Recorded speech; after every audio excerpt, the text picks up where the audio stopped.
welcome to the Guitar Collection. Today I'm going to do something different and start out with a question. What is it about a guitar that makes it so easy to make music on? Is it a combination of technical factors like the sustain, the volume, the dynamic range, how high the action is, the shape of the neck? Or is it something as profound as the pure sound that inspires you to, keep on practicing that phrase over and over, perfecting it a little bit more and more? I find that oftentimes it's a combination of many things, and it's very difficult to put words to. And that applies to this beautiful instrument by the American luthier Stephen Walter. Now, I have been playing Stephen Walter guitars since 2013, all through my degrees in college, all the competitions I played in many moons ago now. But these were my guitars of choice. And this was for a lot of reasons. Well, one, I built a very close friendship with Steve Walter. I got to know also what drives him to make guitars and what he considers to be great guitars.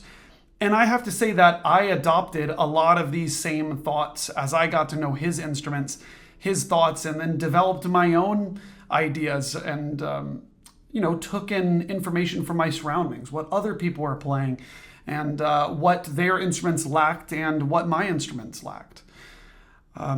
Now, the thing is about Steve Walter as a builder is that he is a really great player himself. And, he's even won a prize at GFA back in his day of competing and a number of other competitions. And so he's a very accomplished player, having a doctorate in guitar performance. And that has to lead you to believe that this guitar must be easy to play. And I have to say, put this against any guitar on the planet. I've played most of them now, it feels like, although I've got a lot of learning to do. These are some of the most comfortable guitars to play in the world. Now, like I said, this is a combination of so many things, but that's the very first thing I have to mention about these guitars. Before getting into the specs and all these nerdy details and talking about the sound, that you just feel so comfortable playing on this guitar. Now, at some point in my guitar playing or getting to know different guitars career, I guess, I used to think it just had to do with the shape of the neck or the height of the frets or the action, and these is kind of where it ended. But now you'll hear me say so often in these videos, if you watch the channel or the live streams that I do every Tuesday, that so much of this has to do with the sound of the guitar too. So when both are perfect, this is really a miracle, and this is darn close to it. So before I go and play anything on this guitar more, I want to tell you a little bit about the specs of it. First off, Steve has built me and many others, many beautiful spruce guitars and many beautiful cedar guitars. This one happens to be spruce, and I have to say it doesn't have these overwhelmingly spruce qualities to where you're thinking what the stereotype is, right? Oh, it's overwhelmingly bright, it takes forever to wake up. That's not the case with this. I find this guitar very, very warm sounding, but with some of those really nice spruce characteristics that you get. So maybe a little bit more sparkle in the high end, maybe a little bit more clarity than on his cedar top guitars. And I have to say, he's knocked that out of the park with this instrument. He has a all-wood lattice bracing design on this guitar, which I believe he was initially inspired by the later guitars of Tom Humphrey, who actually he got permission to back when, of course, Tom was around, to do this Millennium design with the fingerboard, the very raised fingerboard here, which you can see comes off a good inch off of the top of the guitar, making it so easy to play up high on this guitar. You'll notice Steve's rosette, which he's made little tweaks to over the years. That's really nostalgic for me to look down to because I've been looking at this rosette now for more than 12 years.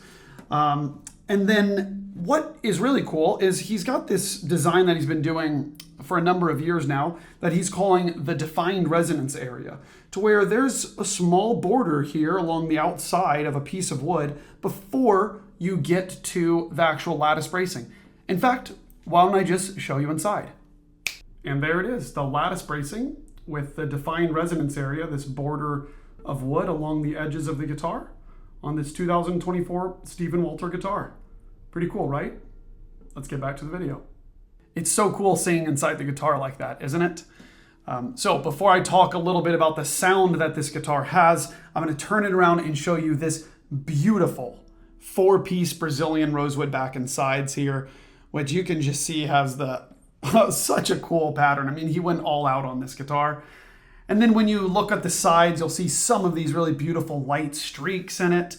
And you'll see that this guitar has 2 sound ports on each side of the guitar, giving the player a little bit more of an idea of what the guitar is sounding like to the audience. Of course, this also raises the main air resonance just a little bit. This guitar sits between a G and a G sharp, but you really don't feel that on this guitar. It feels deep and dark, and but with that right amount of brightness in the trebles. So this guitar is actually 640 millimeters, 640 scale, which I've got to say on Steve's guitars works so beautifully. I don't notice a difference in volume between the 640 and 650 scale, and it's just a little bit easier to play for the left hand. It's still a normal 52 millimeter nut width. Up on the headstock, we've got another piece of this Brazilian, the same Brazilian that's used on the back and sides. And then to top it off, the very best Rogers tuners with this really cool buffalo horn inlay on the buttons with black rollers. And my gosh, I can nerd out about the specs of this guitar all day long, but you really have to hear how this guitar sounds. Of course, you heard a clip in the intro, and I'll play some more musical examples for you shortly. But let's just start out with a couple of chords here and maybe a melody or two, right?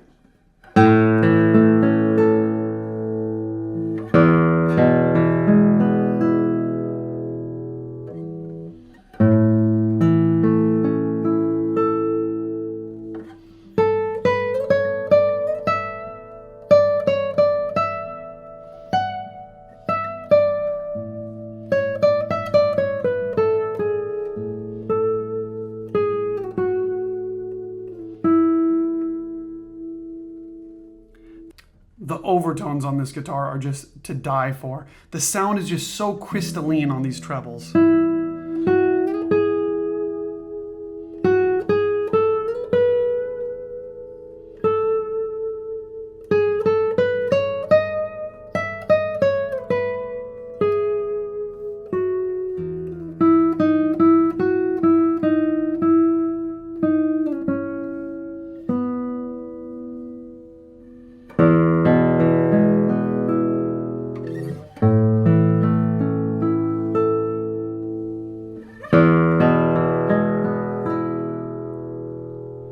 And the sustain is really something else on these instruments. It's something you have to try for yourself. But I remember trying to play this instrument and figure out how is it that vibrato is so easy.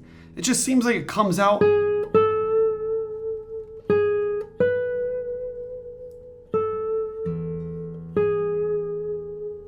just so effortlessly on this guitar. I mean, you hear how dramatically I'm shaking this note around, right?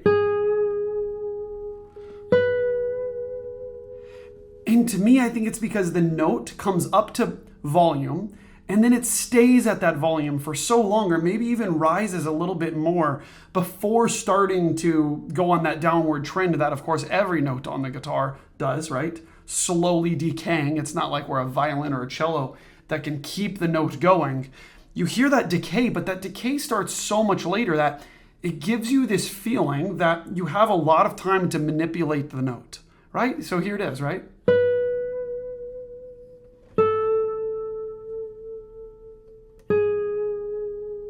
Hopefully you can tell. Let me know if you understand what I'm saying. I might just sit here on this F sharp, right? And then after I sit on it for a little while, I'm going to start doing a vibrato here.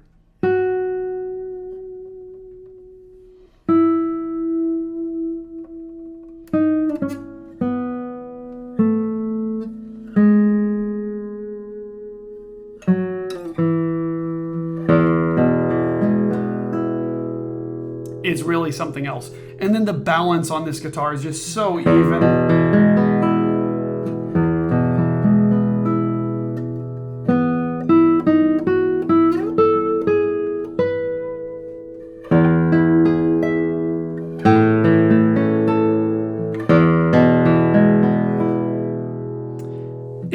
how Steve gets such a nice, natural, woody sound out of the guitar without it sounding overly mid-rangey and lattice brace like some guitars can kind of sound like.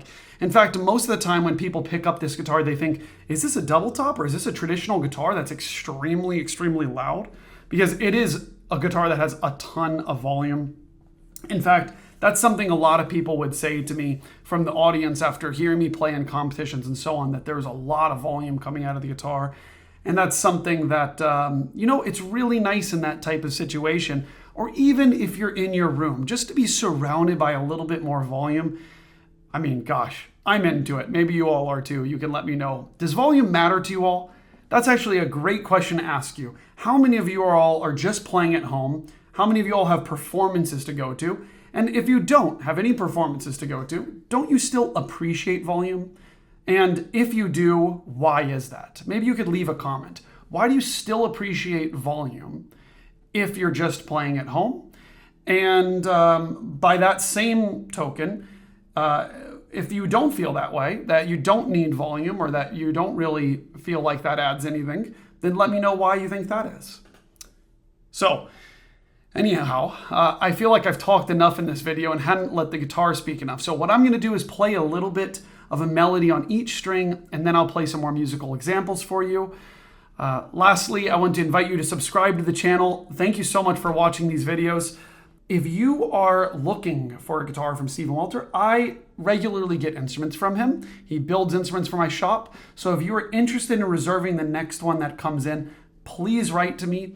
There's quite a wait list for his guitars, and I can help walk you through the process, and I know his instruments so well, I think I can guide you to getting the very perfect one for you. So, okay, let me show you some of the strings here. Here's the 5th string.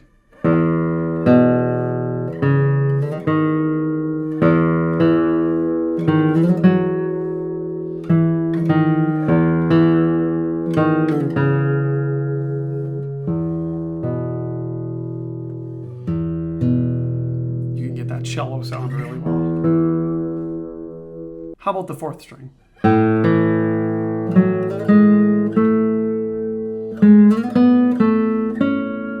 Very similar in character to the 5th string, right?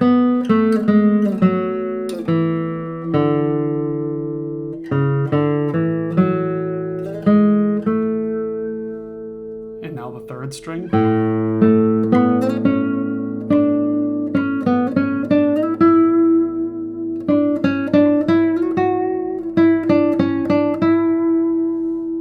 Second.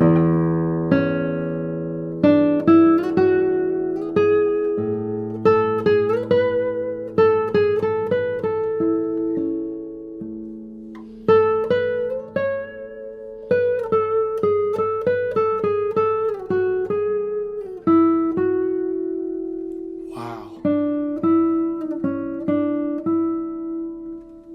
And then the 1st string, right?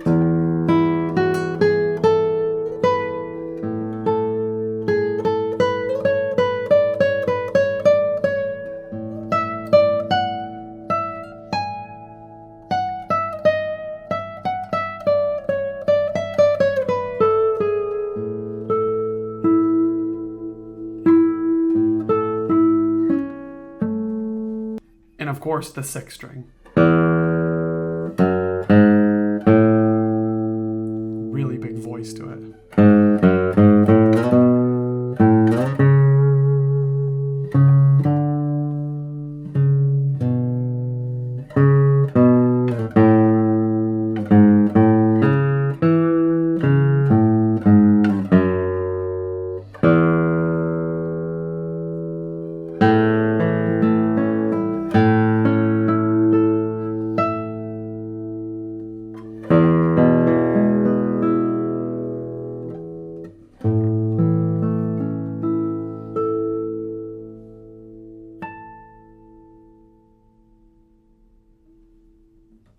Okay, and now to play some more musical examples for you.